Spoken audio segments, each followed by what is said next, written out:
მოგესალმებით, პატრიციულ თავმჯდომარე, პატრიციულ დეპუტატებო. დღეს საქართველოს ეროვნული ბანკის შესახებ საქართველოს ორგანული კანონის თანახმად 2022-24 წლების ფულად საკრედიტო და სავალუტო პოლიტიკის ძირითადი მიმართულების პროექტს წარმოგიდგენს. დოკუმენტში ბევრი რიცხვი, შეფასება, არის ტექნიკური მახასიათებლები. ამიტომ დასაწყისში მსურს განმარტოთ თუ რა დოკუმენტს ვიხილავთ დღეს. გავიხსენოთ 2019 წლის დეკემბერი, როდესაც საქართველოს პარლამენტმა ამავე დარბაზში ქვეყნის ბიუჯეტი მთლიანი შიდა პროდუქტის 2.5%-იანი დეფიციტით დაამტკიცა. ამის შემდეგ დაიწყო პანდემია, გაჩნდა გაუთვალისწინებელი და გადაუდებელი ხარჯების დაფინანსების აუცილებლობა. შესაბამისად, ბიუჯეტის დეფიციტი 2.5%-დან 9.3%-მდე, ანუ თითქმის 4-ჯერ გაიზარდა. რას ახსრებით დაიფარა ეს გაუთვალისწინებელი, მათ შორის სოციალური და ჯანდაცვის ხარჯები. ეს დონორებისგან და საერთაშორისო საფინანსო ორგანიზაციებისგან მოზიდული მატერიალური ფინანსური დახმარება გახდათ, რომელიც საქართველოს მთავრობის ეკონომიკური გუნდის და ეროვნული ბანკის აქტიური და ინტენსიური მუშაობის შედეგად ქვეყანამ დროის უმოკლეს პერიოდში მიიღო. ასევე დახმარება მიიღო ქვეყანამ მიმდინარე წლის ბიუჯეტის მაღალი დეფიციტის შესავსებად, ასევე სოციალური, ჯანდაცვის და სხვა ხარჯების დასაფინანსებლად. ამ დახმარებების მიღების ერთ-ერთი საკვანძო საფუძველი სწორედ ეროვნული ბანკის მიერ გატარებული სწორი და ადეკვატური მონეტარული პოლიტიკა გახდა.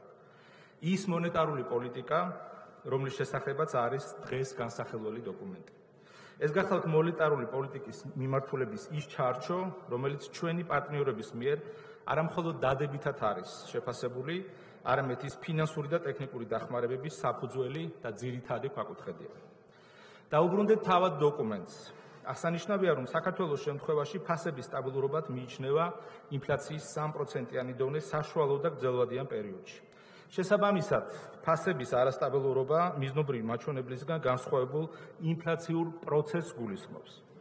ამგვარ ინფლაციურ პროცესს კი და შესაბამისად ფასების არასტაბილურობას ორი მთავარი მახასიათებელი აქვს. პირველი, ყოვლის მომცველობა, როდესაც სამომხმარებლო ფასების ინდექსის ცვლილებაში არ დომინირებს ერთი ან რამდენიმე საქონელი მომსახურება და ფასების ზრდა საქონლისა და მომსახურების მთლიან სპექტრს ეხება. და მეორე, დროში განგრძოფიდობა, როდესაც ფასების ჭარბის ზრდა არ არის დროებითი ერთჯერადი მოვლენა, არამედ ხდება პერიოდულად და უწყვეტად. შესაბამისად, იმისათვის რომ შევაფასოთ, ადგილი აქვს თუ არა ინფლაციურ პროცესებს, შედარებით ხანგრძლივ პერიოდს უნდა შევხედოთ, რაც გრძელვადიანი ინფლაციის მოლოდინებს აყალიბებს, რათა დავინახოთ, სრულდება თუ არა ინფლაციის განგრძობითობის თვისება. ეროვნული ბანკი ინფლაციის თარგეტირების რეჟიმს უკვე 12 წელია ახორციელებს 2009 წლიდან. ამ პერიოდში ინფლაციის სამიზნე მაჩვენებელი თავიდან 6% იყო, შემდეგ ეტაპობრივად მცირდებოდა და ამ პერიოდის საშუალო მაჩვენებელს თუ ავიღებთ, ის 4.7% იყო. ხოლო საშუალო ფაქტობრივი ინფლაცია ამ პერიოდში 4.3%. ანუ მიზნობრივ საშუალო ინფლაციაზე დაბალია. საქართველოს ეკონომიკური განვითარებისა და რეგიონალური გამოწვევების გათვალისწინებით ეს კარგი მაჩვენებელია. 2018 წლიდან დღემდე კი, რაც ინფლაციის სამიზნე მაჩვენებელი 3%-მდე შემცირდა, საშუალო ინფლაცია 5.4%-მდე მოიმატა. და ამის მიზეზი მეტწილად პანდემიაა. ეს ფართო სურათი ნათლად წარმოაჩენს, რომ ინფლაციის თარგეტირების რეჟიმი საშუალო და გრძელვადიან პერიოდში კარგად მუშაობს და ხელს უწყობს ფასების სტაბილურობის პროცესს მოკლევადიან პერიოდში დამატებითი ეკონომიკური ხარჯებისა და ეკონომიკური აქტივობის მერყეობის გარეშე. ინფლაციის თარგეტირების რეჟიმი გულისხმობს ინფლაციის მიზნობრივი მაჩვენებლის გამოცხადებას და შემდეგ ამ მაჩვენებლის შესაბამისად მონეტარული პოლიტიკის განსაზღვრას.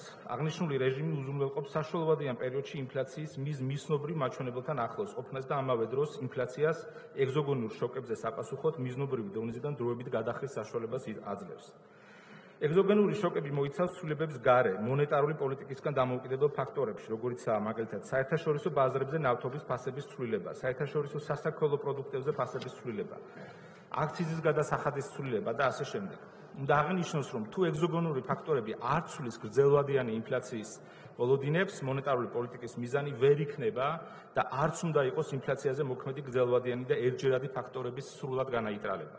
ვინაიდან ასეთი პოლიტიკის შედეგი ეკონომიკური ზრდის მკვეთრად შემცირება და შესაბამისად უმუშევრობის ზრდა იქნებოდა. გლობალურად გახანძლებული პანდემიის გამო მსოფლიო 2021 წელს სწორედ ასეთი ეგზოგენური ფაქტორებით შეხვდა. ეს იყო საერთაშორისო ბაზრებზე სასოფლო-სამეურნეო პროდუქტებსა და ნავთობის ფასების მნიშვნელოვანი ზრდა, გლობალური მიწოდების ჯაჭვების რღვევა, საერთაშორისო გადაზიდვების და ფასების მკვეთრი ზრდა, ეკონომიკის ჩაკეტვები, ან ლოკდაუნები და COVID-19-ის შედეგად საწარმოების ერთეულ პროდუქტზე ხარჯების ზრდა. ამ ყველაფრის ფონზე ინფლაციის მიზნობრივ მაჩვენებელთან ახლოს შენარჩუნება პრაქტიკულად შეუძლებელი იქნებოდა. სწორედ ამიტომ 2021 წელს ინფლაცია მიზნობრივ მაჩვენებელს მნიშვნელოვნად აღემატება უმეტეს ქვეყნებში. მათ შორის ისეთ განვითარებულ ქვეყანაში, როგორიც ამერიკის შეერთებული შტატებია, აქ წლიური ინფლაცია 40 წლის მაქსიმუმზეა 6.8% და გერმანია წინასწარი მონაცემებით 5.2%, ბოლო 29 წლის მაქსიმუმი.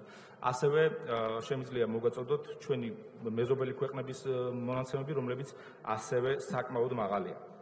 აღნიშნული სიტუაცია ინფლაციის მიზნობრივ მაჩვენებელს, როგორც საშუალებიანი პერიოდის ორიენტის, რომლისკენაც მიმდინარე ინფლაციამ უნდა იმოძრაოს, კიდევ უფრო მნიშვნელოვანს ხდის.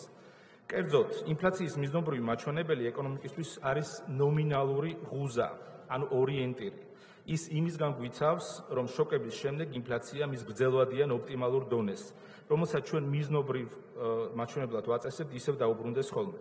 მაღალი ინფლაციის დროს, მაღალი ინფლაციის მიზნის დაწესებით, პრაქტიკულად ინფლაციის მიზნის არსებობის დანიშნულებაზე ვიტყობთ უარს. ინფლაციის მიზნობრივი მაჩვენებლის დაბალ დონეზე შენარჩუნებით კი ბაზრისთვის ცხადია, რომ ეროვნული ბანკი მანამ იქნება მკაცრი პოლიტიკის მიმდევარი, სანამ ინფლაცია კვლავ არ შემცირდება. სწორედ ეს იქნება იმის გარანტი, რომ ეგზოგენური ფაქტორებით გამოწვეული ინფლაცია პერმანენტულ ინფლაციაში არ გადავა.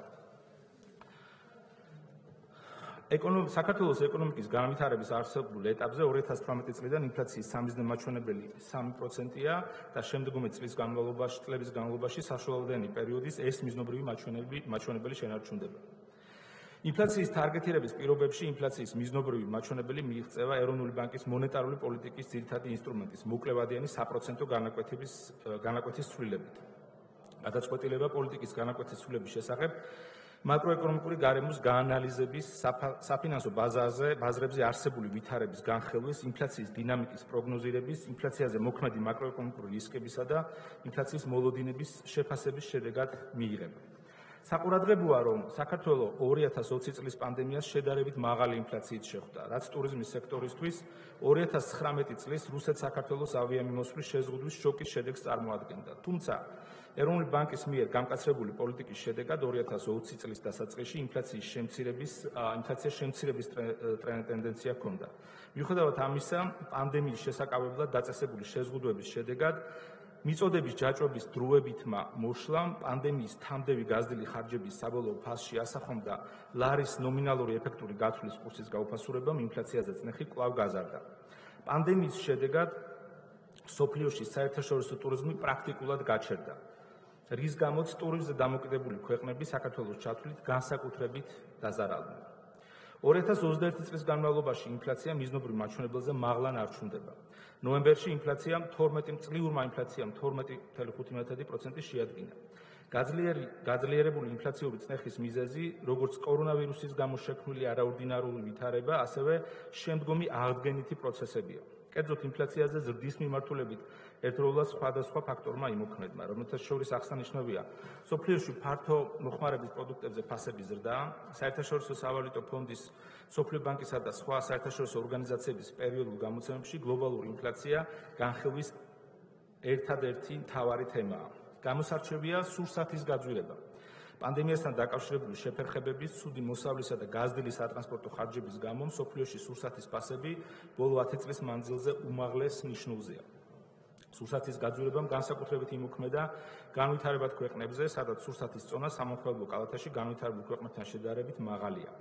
საქართველოს სამომხმარებლო კალათაში სურსათის წონა მაღალია და 29% შეადგენს. აქედან გამომდინარე, სურსათის ფასის ცვლილება ინფლაციის მაჩვენებელზე მნიშვნელოვან გავლენას ახდენს.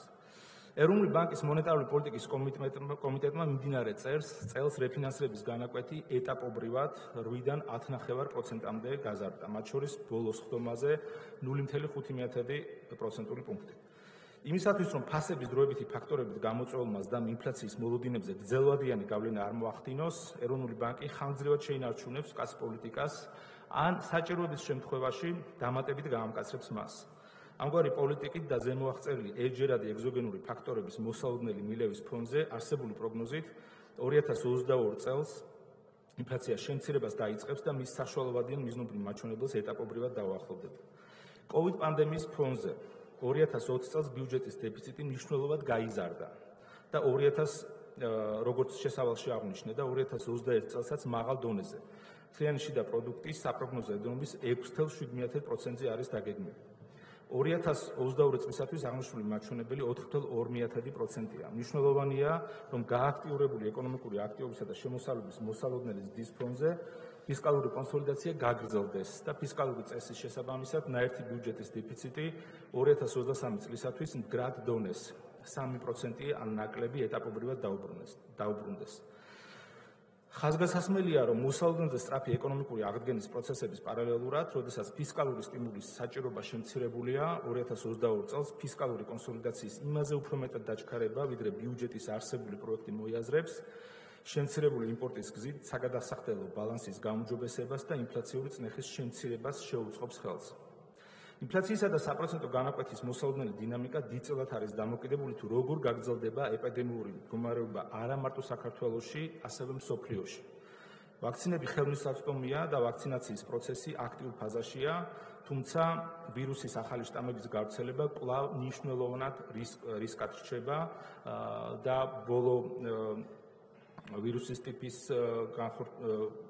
გავრცელებამაც საკმაოდ დიდი რყევები გამოიწვია უკვე მსოფლიო ბაზრებზე.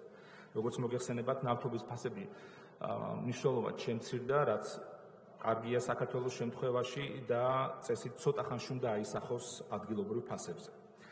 ამის ფონზე ბუნდოვანია გლობალურად მობილობის სრულად აღდგენის და პანდემიურ მდგომარეობამდე დაბრუნების ტემპი.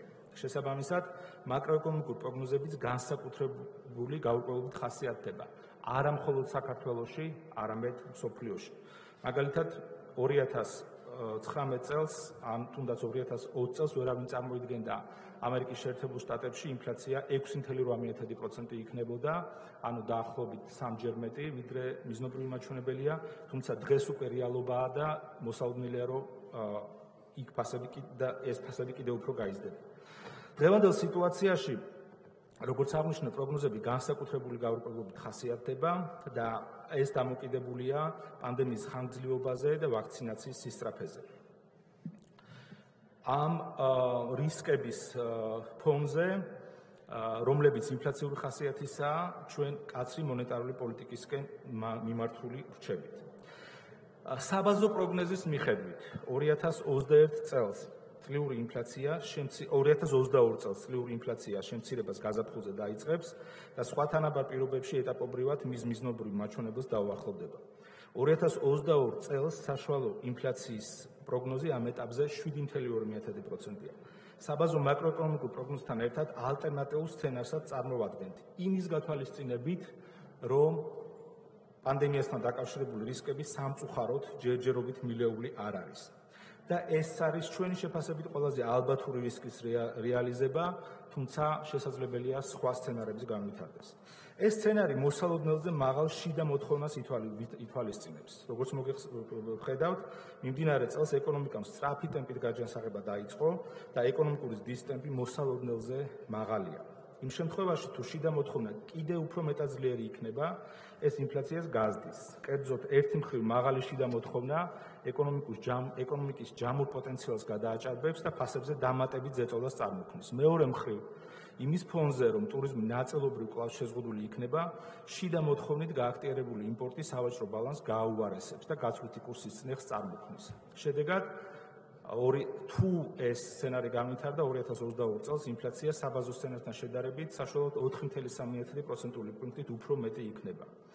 მონეტარული პოლიტიკის ამ შემთხვევაში კი მონეტარული პოლიტიკის უფრო მეტად გამკაცრება იქნება საჭირო. როგორც მოგახსენეთ, ეს არის ერთ-ერთი სცენარი, შესაძლებელია სიტუაცია სხვა სცენარებით განვითარდეს, აბსოლუტურად შეუძლებელია დღეს გამოცნობა რა შეიძლება მოხდეს. მომდევნო 3 წლის განმავლობაში შესაძლო არაპროგნოზირებადი შოკების კატეგორიას განეკუთვნება COVID-19 პანდემიის შემდგომი განვითარებიდან მომდინარე დამატებითი რისკები, რეგულირებადი ფასების ზემოხსენებული ცვლილება, სოფლიო ბაზრებზე ენერგომატერიალებისა და საკვებებზე ფასების ცვლილება, გეოპოლიტიკური რისკების ცვლილება, ინფლაციის იმპორტი, ძირითადი სავაჭრო პარტნიორი ქვეყნებიდან და სხვა. აქ კიდევ ერთხელ გავამახვილებ ყურადღებას იმ ფაქტზე, რომ ინფლაციის მიზნობრივი 3%-იანი მაჩვენებელი საშუალოვადიანი ინდიკატორია. საშუალოვადიან პერიოდზე ფოკუსირება განსაკუთრებული მნიშვნელობა აქვს, იმის გამო, რომ შოკები მუდმივად ხდება, ინფლაცია მიზნობრივი დონისგან უმეტესწილად განსხვავებული იქნება, თუმცა ეროვნული ბანკის მიერ გატარებული პოლიტიკის შედეგად საშუალოვადიან პერიოდში ის ყოველთვის ამ მაჩვენებლისაკენ იმოძრავებს. უფრო დეტალურად რო ვთქვა ამ საკითხზე, რას გულისხმობთ ამაში? დავუშვათ სტატისტიკის ეროვნული სამსახურის მონაცემებით ინფლაცია მაღალია, თუმცა პროგნოზის მიხედვით საშუალოვადიან პერიოდში ის შედარებით დაბალი და სტაბილური იქნება. ეს იმას ნიშნავს, რომ ადგილი აქვს არა ფასების არასტაბილურობას, არამედ ფასების დონის გარდამავალ კორექტირებას, რომელიც დროებით ერთჯერადი ფაქტორებით არის გამოწვეული. ბრძოლა ასეთ მოვლენასთან ცენტრალური ბანკების მანდატი არ არის და ვერ იქნება, რადგან ამ ფაქტორების პოტენციურ განეიტრალებას ეკონომიკის არასაჭირო დანაკარგი და გაზრდილი უმუშევრობა მოყვება. მონეტარული პოლიტიკის ძირითადი მიმართულებებიც სწორედ ამას ითვალისწინებს. თუკი ინფლაციის პროგნოზია მონეტარული პოლიტიკის შეფასების ძირითადი ბრეკეტი, ისმის კითხვა თუ რა უდევს საფუძვლად ინფლაციის პროგნოზს.